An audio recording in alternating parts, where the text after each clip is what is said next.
Hello and welcome to Colins Time for Tea. This week we're talking about Danish Week on the Great British Bake Off.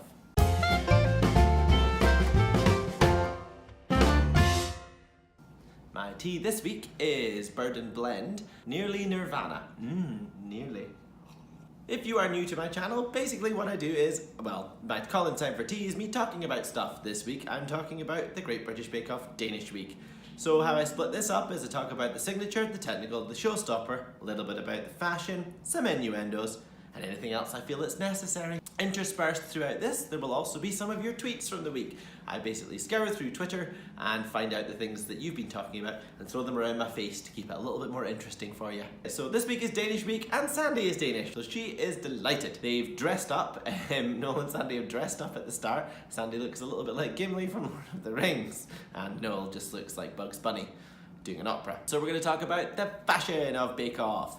Everyone's wearing Hawaiian shirts, including me, for John, because John left last week. Oh, poor John, bless him. Noel is wearing his weird space hopper shirt. And there's a lot of weird shirts going on this episode, lots of wild and wacky 90s colours.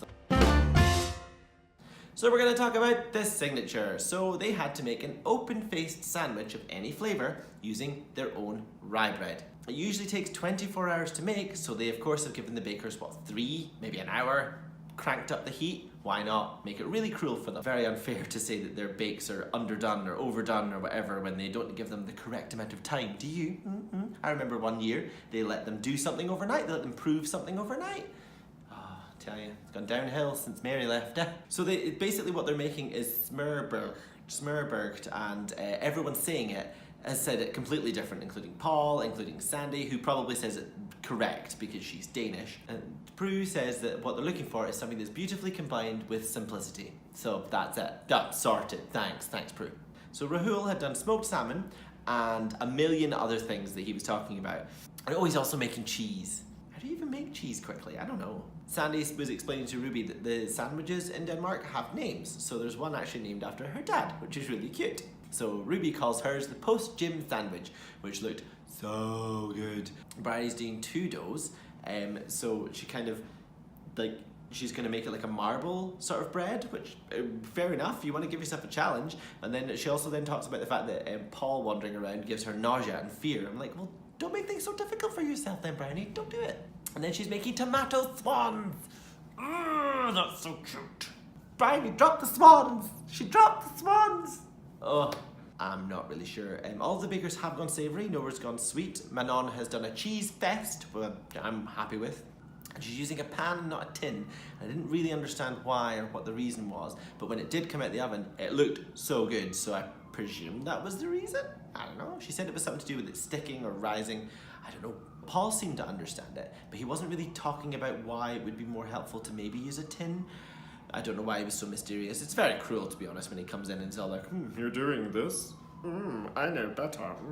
Kim Joy was making boiled egg bees, because of course she is. And Rahul was having some sort of timing meltdown, but I think it's because he's got 50,000 things he was doing.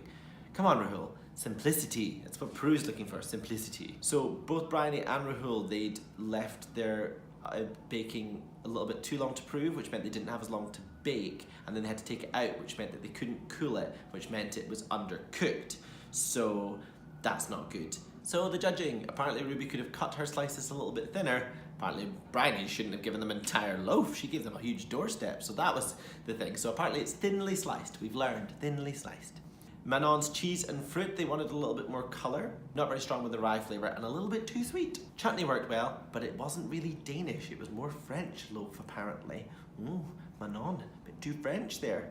Who would have known? Bryony's, because it was a little bit thicker, felt more like a malted loaf rather than rye, so And then Rahul, which was more like a cake, looked a bit of a mess. Not good flavours. Said his bread was awful, so it's not his week, is it? So yeah, not a good start to Rahul for this week, but we're going to move on. So the technical, they had to make 14 Danish, I've written this down phonetically, igleskiba, which I have had before. It's those little Danish pancake things, the little balls that you get at Christmas when they do them at the Christmas markets, and they just spend ages going plip, plip, plip, plip, plip, plip, plip, plip, plip. Really cool, really impressive. They have to make an apple and cinnamon filling and a jam preserve for dipping. So a lot of people weren't really understanding what 90 degrees was when it came to the technical, and you're like, well, it's not 180, which is flipped over, it's 90, it's the next one round. It's like, it's from there to there, it's that. Rahul's was burning, it was struggling. Bryony was doing well with the turning. Everyone else was just struggling. Bryony seemed to be quite enjoying the technical, actually. But I think she said she'd eaten it before, so. And when it came to the judging, they realised that Ruby had cut hers open instead of putting the filling in the middle while it was being turned. And she was just like, I didn't know where I was supposed to put it. So a lot of people on Twitter were criticising her for that and saying that she cheated. So that was that. So Rahul again in the bottom for technical. Ooh, not good, not good. Now we're going to move on to the Showstopper. So, when is Halloween week? Yes, I would love it if they did a Halloween week. That would be cool. They could do like festive, because I'm sure they did Christmas week. Did they do Christmas week this year? No, was it last year?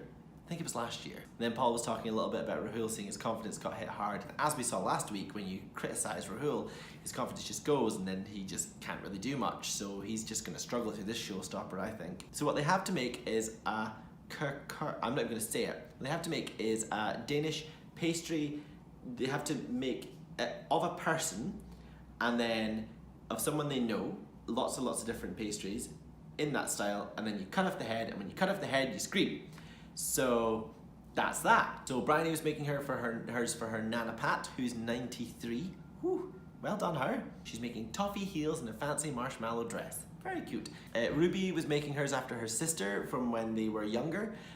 She said that her sister loves lots of colours and lots of flavours, so she made it look a little bit more childlike, which I thought was really cute. Paul was making her doubt everything in life, including the honeycomb and the chocolate. Just leave her alone. Then Rahul he's never watched Star Wars. Didn't even know what it is. I mean, I can understand not necessarily watching it, but you should at least know who Yoda is. I don't know.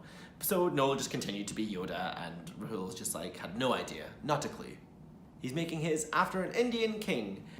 Manon was making plain Danish because she doesn't like that many flavours, and then she used chocolate, so apparently that made it into a pan au chocolat, which is French. So Paul was a bit like, and he said that using Danish butter wasn't the right thing to use. She should have used French butter. And just leave her alone. Just mean.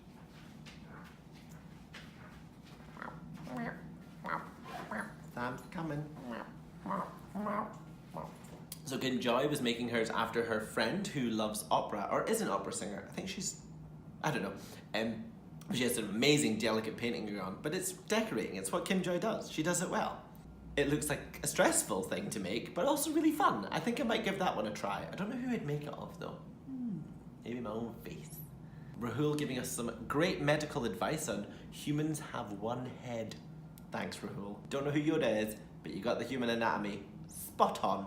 So they have to prove their pastries, which I did not know you had to do that if it was a Danish pastry. Do you have to do that when it's a regular pastry, like a croissant? But it's apparently very, very hot, and Kim Joy was having a real stress about it. So she thought, I'm just going to go ahead and bake it because, again, I'm going to point that out, that the tent is very hot. And then when Kim Joy was deciding to put it into the oven, there was dramatic music, so you just know that was not going to end well. So when it comes to the judging, Ruby's looked very cute. Should have glazed her Danish pastries though, but it was delicious. And then they really enjoyed the ginger honeycomb, which, you know, Paul was criticising her for earlier, so Paul should just shut up then.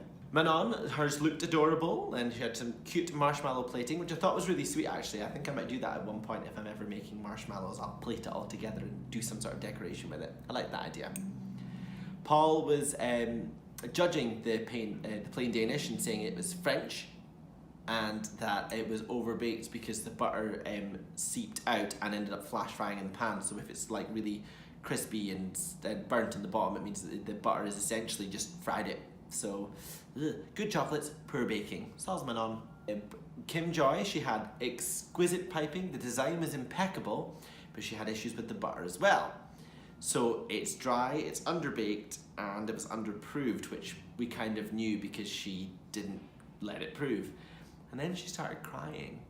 And then my heart broke because it was Kim Joy, and you could tell she was just trying to hold it together, but it was just watching her cry while they were doing it was just, it must be really tough though when you've spent so long doing it and they're just like, no, it's terrible, it's not good at all. And then they're just like broken hearted, but you could just